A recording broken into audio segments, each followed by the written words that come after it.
Hello viewers, आज हम बात करेंगे फ्रोजन शोल्डर के बारे में। शोल्डर पेन यानी कि आपके कंधे में अगर दर्द है, कंधा जाम हो रहा है, फ्रोजन शोल्डर क्या होता है, इस वीडियो में ये बिल्कुल क्लियरली आप समझ पाएंगे।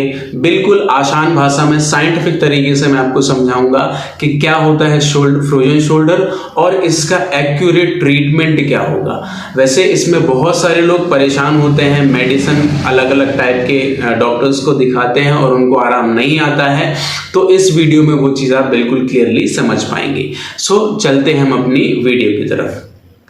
सबसे पहले हम समझते हैं कि फ्रोजन शोल्डर के सिम्टम्स क्या होते हैं। देखिए, अगर आप अपने हाथ को ऊपर की तरफ नहीं उठा पा रहे हैं, आपको अपने बालों में ऑयल यानी कि तेल लगाने में आपको दिक्कत होती है, आप अपने शर्ट का बटन नहीं लगा पा रहे हैं, कॉलर को टच नहीं कर पा रहे हैं, आप अपने हेयर्स को टच नहीं कर पा रहे हैं, आपको हाथ को पीछे तरफ ले जाने में यानी कि अगर पीठ की तरफ आप हाथ ले जाते हैं तो आपको बहुत ही ज़्यादा दर्द होता है।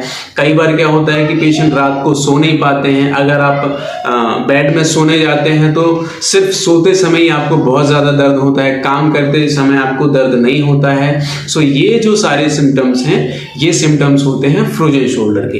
अब ये फ्रोजन शोल्डर क्या होता है, इसमें क्या होता है, हमारा जो शोल्डर जॉइंट होता है, जो कंधे का जॉइंट होता है, इसमें हमारे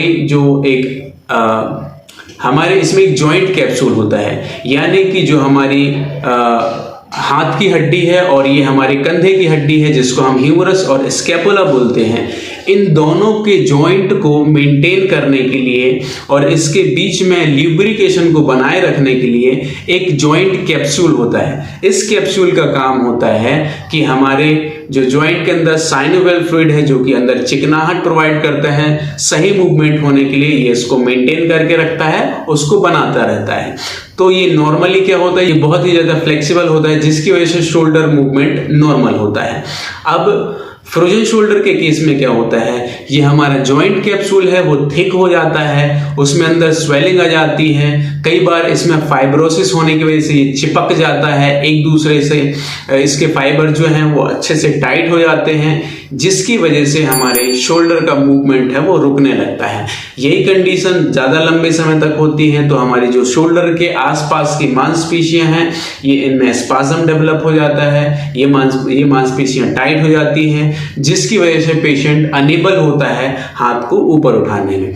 अब इसका ट्रीटमेंट क्या होता है, इसके ट्रीटमेंट के लिए अभी तक जो देखा गया है, फार्माकोलॉजिकल ट्रीटमेंट यानी कि मेडिसिन से इसका कोई इलाज नहीं होता है। मेडिसिन में इसमें थोड़ा बहुत आपको सिर्फ राहत मिलती है, बाकी सिर्फ दर्द कम होता है। बाकी जो अंदर कैप्सूल आपका जो चिपका हुआ है, उसको ठीक करने के लिए हम जो फिजियोथेरेपिस्ट होते हैं वो इसका मोबिलाइजेशन कराते हैं। इसके लिए कुछ पेंडुलम एक्सरसाइजेस होती हैं, अल्ट्रासाउंड थेरेपी होती है, इंटरफेरेंशियल थेरेपी होती है।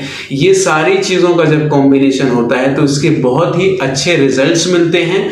इसका जो ट्रीटमेंट वाला पार्ट है वो हम डिटेल में बनाएंगे, जो कि नेक्स्ट वीडियो में आने वाला है। तो तब तक के लिए इस चैनल को आप सब्सक्राइब कर दीजिए, लाइक कर दीजिए। जिसको भी फ्रोजन शोल्डर है ये जानकारी उस तक जरूर पहुंचाइए। हम जो नेक्स्ट वीडियो लेके आएंगे उसमें हम जो आप घर में कर सकते हैं उन एक्सरसाइज के बारे में, उन टिप्स के बारे में हम बात करेंगे। कुछ गलतियां, कुछ सावधानियां जो आपको रखनी चाहिए, ये सारी चीज़ें जो हम अपनी नेक्स्ट वीडियो में मिलते हैं। तो वीडियो को अंत तक देखने के लिए आपका दिल से बहुत बहुत धन्यवाद।